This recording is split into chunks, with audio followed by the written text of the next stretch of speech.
His Holiness the Dalai Lama has said that real compassion comes from seeing the suffering of others, and you feel a sense of responsibility. You want to do something for them. The more we care for the happiness of others, the greater is our own sense of well-being. In Buddhism, this attitude of wishing to give ultimate benefit to others as much as possible is called Bodhichitta. It's the heart of Buddhist practice. Now, we all know an eye for an eye only makes the world blind. We hear this wisdom, but how can we really practice it? Buddha taught accessible methods for how to transform every heart, no matter how wounded, into one that only thinks of benefiting others. Join us as we learn how to develop this profound compassion.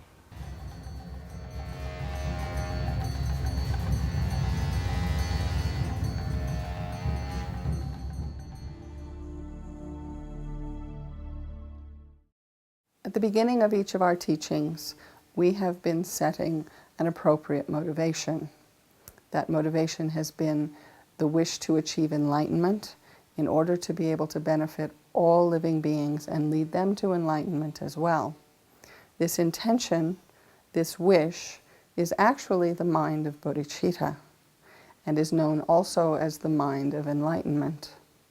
Now, Bodhichitta is an attitude that is progressively developed, step by step. And the very first step in that process of development is generating an appropriate motivation, a strong motivation for practice. And so before listening to these teachings, in your mind, make a strong determination to be able as quickly as possible to reach the state of Buddhahood, not for yourself alone, but in order to benefit all living beings.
So once you have that kind of true understanding of the nature of suffering with relation to one's own existence, then you extend that understanding, that recognition towards all other sentient beings and reflect upon their status as suffering beings, and then cultivate the wish that just as you yourself wish to attain freedom from the suffering, so too all of these sentient beings wish to be free from suffering. And so in that way you cultivate a great compassion and the wish that all sentient beings enjoy happiness, which is the freedom from suffering. That is the loving kindness. So on the basis of compassion that wishes others to be free of suffering, and loving kindness that wishes others to enjoy happiness, then you cultivate a sense of a special responsibility. Therefore, your compassion does not remain simply at the level of wish or aspiration, but rather it generates a sense of commitment and responsibility that I shall liberate all beings from suffering. And this kind of extraordinary sense of responsibility will lead to the eventual realization of bodhicitta, which is the altruistic intention, aspiring to attain Buddhahood for the benefit of all beings. The bodhicitta is like the central axle of the Mahayana path. So therefore, it is this factor of bodhicitta which determines whether or not you are within the fold or outside the fold of the Bodhisattva practitioners. So if you lack the bodhicitta, this altruistic intention, no matter how other powerful practices that you may have, such as the realization of emptiness, even direct realization of emptiness, or even nirvana that you may have attained, none of these practices become the conduct of a bodhisattva. When you have the quality of bodhicitta, realization of bodhicitta, then even a simple act of virtue, such as feeding the ants, giving food to the ants, which may seem a kind of an insignificant activity, but because of your bodhicitta motivation, this altruistic intention, even these simple acts are transformed into conditions for attainment of full enlightenment. And so in a way, it is like an elixir that transforms base metals into gold.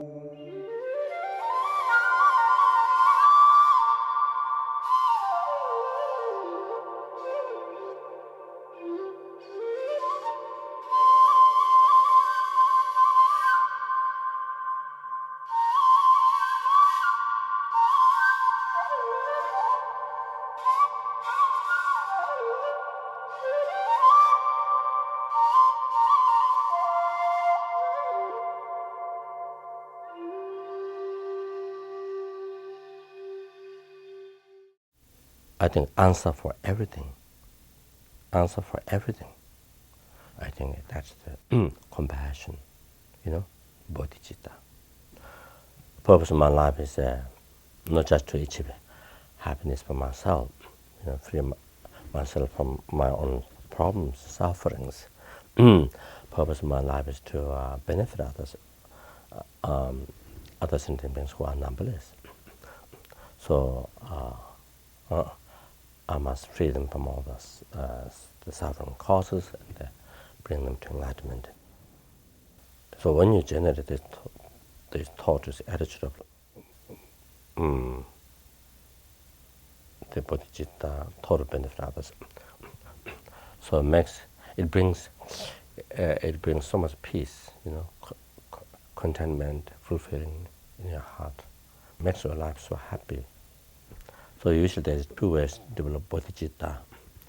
One technique to develop bodhicitta is through 7 techniques of mind, cause, and effect. So you meditate how all the sentient beings have been your mother and the kind. You see, give body, and then numberless kindness. You see,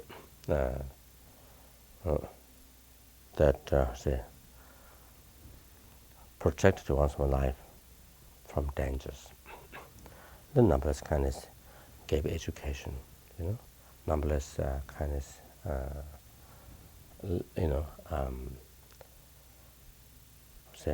bear so much hardship for one's own happiness. That they, when they've been one's mother, and they bear, so much hardship, suffer so much, for to take care of oneself, for one's own well-being, for one's own happiness. So, like that we see. Then, so this is how you meditate in that technique, see, the mother and kind, so then you see, you feel very precious. So this way, when you feel everybody being mother and kind, you feel warm to you, see, kind of beauty. You see, it's not talking about beauty of the body. You see, the kindness, being kind. So you see other sentient beings are suffering, like something being samsara, suffering. So wish others to be free from suffering, cause of the suffering, and you want to do that. You see. So that there's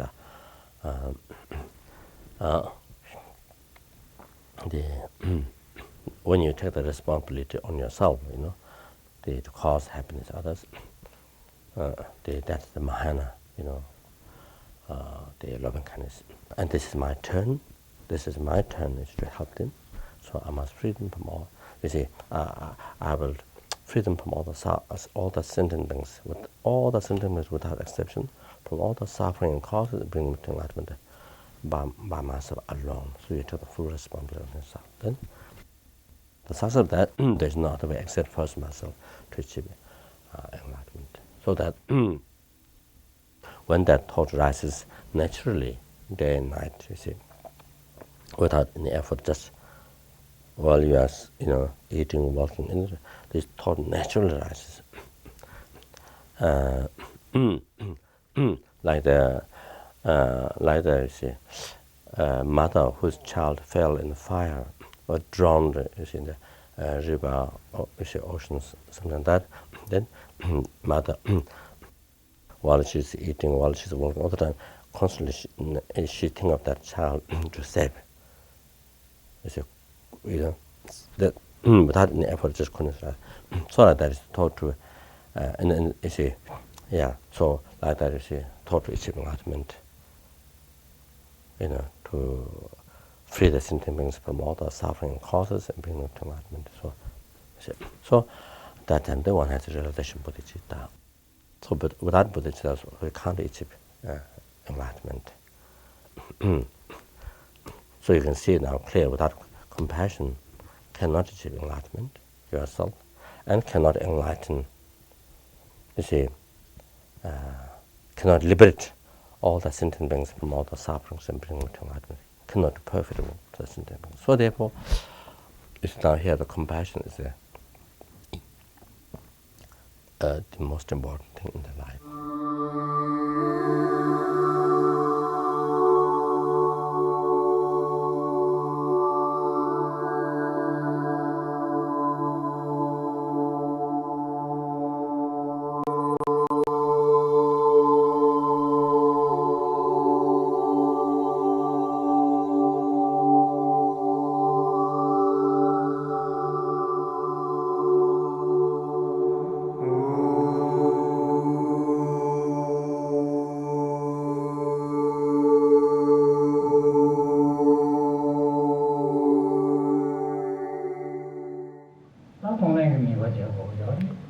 One of these verses of Bodhichitta in the training says, this chronic disease of constantly cherishing oneself, of the chronic disease of egoism, it is actually the cause of all the unwanted circumstances. Having recognized that this is the one to blame for all the shortcomings, bless me so I might be able to eliminate this self-grasping. The practice of Tonglen, of taking and giving. This is an incredible powerful practice, incredible powerful meditation, and the immediate result, good result that you have on training your mind on the basis of Tonglen is that you will be able to develop a very uncommon, powerful courage. You become really brave-hearted, very brave, so brave that you that nothing will be able to shake you anymore.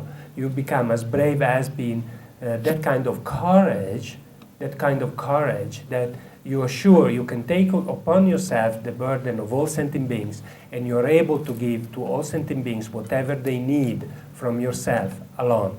So it means that once you have acquired so much courage by training your mind, you won't be harmed by delusions anymore. Delusion arises in your mind, but you'll be able to conquer them right away. So once you have given, once you mentally, you have trained of giving, of being able to give yourself to others to that extent, the quality of your happiness will increase tremendously. Is actually the best happiness you can find. If something happens to you when you have trained your mind so much with this meditation of giving, and taking upon yourself the sufferings of sentient beings and giving out whatever goodness you have, you cannot experience anymore any loss because mentally you have given it already. So instead of encountering sufferings upon having losses, your mind becomes happier and happier. The actual meditation on taking and giving is you should try to meditate in this way. So first of all, you just visualize yourself surrounded by all sentient beings. Then you should begin gradually. first begin with yourself. You think of your own sufferings first, the sufferings of today, the sufferings of tomorrow, the suffering of this life, the sufferings you might and then increase it with the suffering of future life and so forth until you are comfortable accepting your own sufferings ripening upon yourself. Then slowly move over to your parents, move over to your parents, move over to your kids, move over to your husband or to your wife, to your family. And then you move over, once you're comfortable with that, you increase with all your friends. Once you're comfortable with that, you increase with all your enemies. And once you're comfortable with that, you increase with all the strangers, all the human beings. Then once you're comfortable with that, you increase with all the animals, and so on and so forth. You gradually build up the strength of your courage and your meditation until you're able to embrace all sentient beings. The meditation of taking and giving. In Tibetan, actually, Tonglen means giving and taking, but from the point of view of the practice, you first take and then give. You first take upon yourself and then you give out. So once you have this, on the basis of this feeling of compassion, begin to think that all these sufferings, the sufferings of the hell beings, of cold and heat, the sufferings of hunger and thirst, of the predators and so on, each of them, for each sentient beings, think that they come out of these sentient beings like a huge black cloud. And in the nature is the sufferings of the sentient beings and the causes, all those non-virtuous actions which bring as a result that type of suffering, and they just ripen on you. They just absorb right in the center of the heart, where the self-cherishing thought stays, right there, and destroys it. They think that it ripens completely everything on yourself. And by doing this, think that I'm freeing all my mother sentient beings from their sufferings. They're ripening upon me right now. Therefore, from now on, all my mother sentient beings, they will dwell in the irreversible happiness, and I myself alone am doing this. So generate a great joy at the end of your meditation of having been able to do and being able to do so. So at this point, once you have taken in this way gradually, then it is a moment of giving. Giving is done, taking is done on the basis of great compassion, wanting all sentient beings to be free from suffering. This is the meaning of compassion. So now you give with love. What is the meaning of love? Love, the wish of all sentient beings to be happy, to possess all their happiness, temporary and ultimate happiness that they wish for in accordance with their desire, exactly as they desire. By using your breath with your visualization, mounting it with love and compassion to give and to take, it becomes quite powerful and a quick method to realize the mind of enlightenment.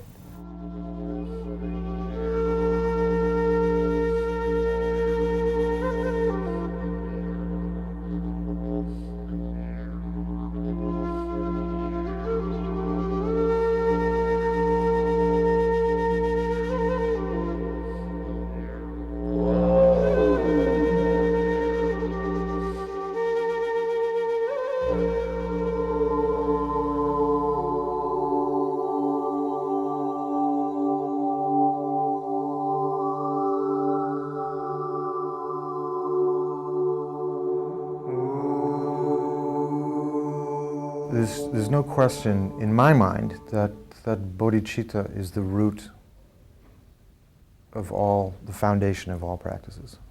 Without bodhicitta, none of it makes any sense. It doesn't have any power to it. There's no juice to it.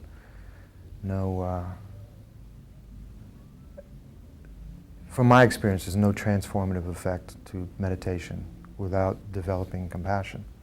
It becomes a bit dry and ineffectual.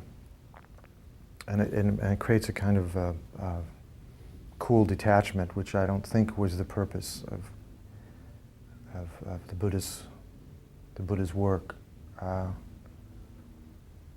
Ultimately, the work that is achieved through the various practices is to break down all barriers And there's no more tangible one than breaking down the barriers to having a compassionate, open heart to all beings, insects and enemies included. To begin to approach a new kind of relationship with them, to me, really is the beginning of practice. There's a very powerful practice that, simple practice, that I started using years and years and years ago. And it was simply every creature that I met, whether it was a person, an insect, whatever it may be, the first thought that I allowed myself to generate towards that other being was, I wish you happiness. Very simple thing, but make sure that the very first thought you have is, I wish you happiness. And how that totally transforms what happens after that point with this other person. This is my own experience. I see this very clearly. Now, sometimes it's extremely difficult. You're faced with an enemy. You're faced with an immediate physical situation where something is in your face. It becomes very difficult. That's where the meditative process of being able to stop the arisal of an afflictive emotion becomes really important. That there is an immediate space that you can create where you can see it arise. And before it actually takes you over, you're able to transform it. Okay, see it for what it is. That this is ignorance being manifest. This anger is nothing more than ignorance. From my side and their side. Transform it, let it go. Transform it, turn it into love. I wish you happiness. If you just try that, what an extraordinary difference everything makes.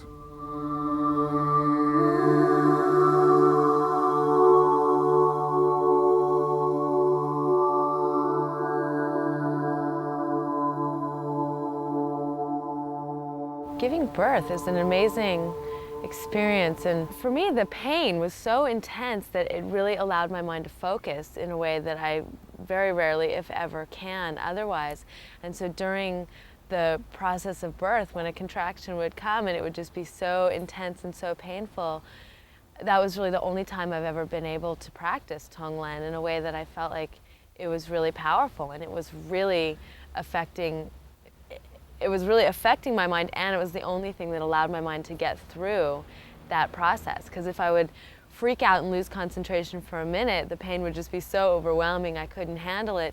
But then if I could just think of all the others out there who had either experienced that kind of pain in similar situations, or the numerous other kinds of pain that people are experiencing all the time, and I could think of trying to take on their suffering and to experience it and take it away from them in what I was feeling, it somehow helped to keep it much more focused, and it helped to keep it bearable.